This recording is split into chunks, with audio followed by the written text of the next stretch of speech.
N Sinha institute of social studies के परिसर में अपाला फाउंडेशन के द्वारा युवा सशक्तिकरण संगोष्ठी का आयोजन किया गया। कार्यक्रम के उद्घाटनकर्ता श्री रविशंकर प्रसाद, सम्मानित अतिथि वरिष्ठ साहित्यकार डॉक्टर संजय पंकज, वरिष्ठ संगीतज्ञ पंडित अभिषेक मिश्रा तथा वरिष्ठ उद्यमी विकास कुमार ने दीप प्रज्वलित करते हुए कार्यक्रम का शुभारंभ किया। उपस्थित युवाओं को संबोधित करते हुए रविशंकर प्रसाद ने कहा कि युवाओं की सक्रिय भागीदारी से ही डिजिटल इंडिया का सपना साकार हुआ है। तकनीक एवं उद्यमिता के नए रास्ते साकार करते हुए बिहार सरकार के पंचायती राज मंत्री सम्राट चौधरी ने कहा कि आजादी के वर्षों में हमारे शहीद जो हुए, जो स्वतंत्रता सेनानी, उन्होंने तो कल्पना नहीं किया होगा कि भारत कैसा बनेगा, लेकिन श्रेष्ठ भारत की कल्पना की थी और हम सभी वर्गों में, सभी चीजों में आगे आए। और इसलिए हमने कहा कि राष्ट्रवाद पर एक प्रश्न है कि हमारे जितने राजा किसी धर्म के हो, हिंदू का राजा हो, मुस्लिम का राजा हो, सिख राजा हो, सबकी निर्मम हत्या तब हुई जब हमारे लोगों में से कोई जयचंद बन के निकला। तो हमको सोचना चाहिए, क्योंकि हम भारत के लोग ऐसे हैं कि गजनी 18 बार लूटने आया हिंदुस्तान, और जो लोग आए सबके चरित्र को भी हमने अपनाया। मैं थोड़ा हट रहा हूं, मैंने इसी के लिए कहा क्योंकि यहाँ सारे नौजवान पीढ़ी के लोग हैं कि दुनिया में मुगल आए, उससे खाना सीखा हमने, धर्म को अपनाया। अंग्रेज आए तो उनसे जीना सीखा, उनकी व्यवस्था पूरे हिंदुस्तान में बनी, उस पर चलने का काम किया, और फिर उसके लड़ने के लिए योद्धा भी तैयार किया। मुगलों के लिए भी लड़ने के लिए योद्धा तैयार किया। तो जो सिख समुदाय है वो क्या था? वो हमारा योद्धा था, लड़ने वाला। तो जो सबसे बड़ा परिवार में जो बड़ा व्यक्ति होगा वो सरदार हो। भारत के कालखंड में अंग्रेजों से भी लड़ना पड़ा।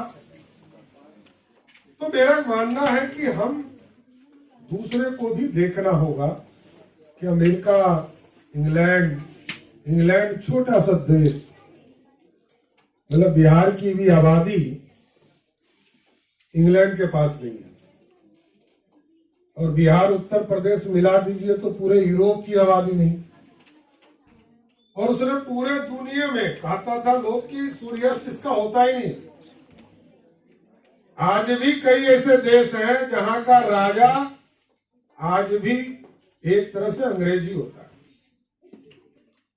ऑस्ट्रेलिया तो कॉन्टिनेंट है, वहां की भी रानी ही होती है, और वो भी यूरोप से।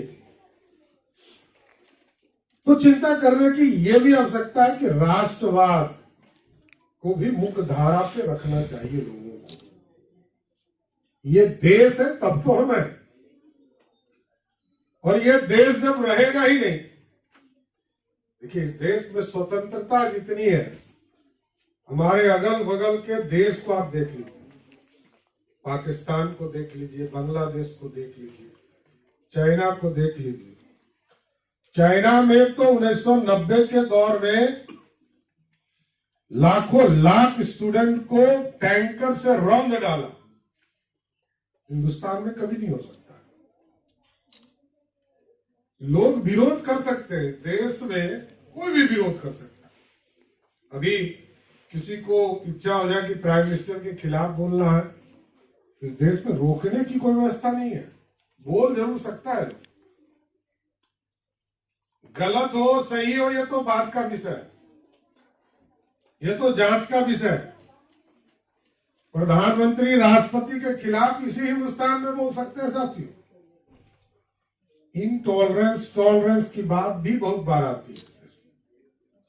हमको आपको समझना पड़ेगा कि देश कहाँ जा रहा है। बिहार सरकार के गन्ना उद्योग मंत्री श्री प्रमोद कुमार ने कहा कि स्टार्टअप के माध्यम से युवाएं नई परिपाटी लिख रहे हैं। विभागीय स्तर पर ऐसे सभी प्रयासों को प्रोत्साहित करने के लिए हमने कई योजनाओं का सृजन किया है। वरिष्ठ उद्यमी विकास दमानिया ने कहा कि आज के समय में युवाओं के सामने असीम संभावनाएं हैं। एग्रीफीडर के रौनक कुमार और PGHPL के भूषण कुमार को सम्मानित किया गया।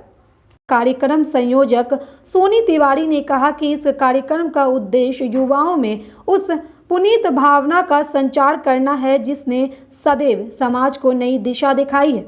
हमारे सामने ऐसे कई आदर्श पुरुष हैं जिनके जीवन से प्रेरणा लेते हुए हम समाज की बेहतरी में अपनी भागीदारी निभा सकते हैं। कार्यक्रम का संचालन कर रहे राजा रवि ने कहा कि भारत ही नहीं लेकिन पूरे विश्व के निर्माण में युवाओं ने अपनी निर्णायक भूमिका निभाई है। भारत देश युवाओं का देश है और इस पर परिपाटी को मजबूत करते हुए हमें हर एक गांव को सशक्त करने का संकल्प लेना चाहिए।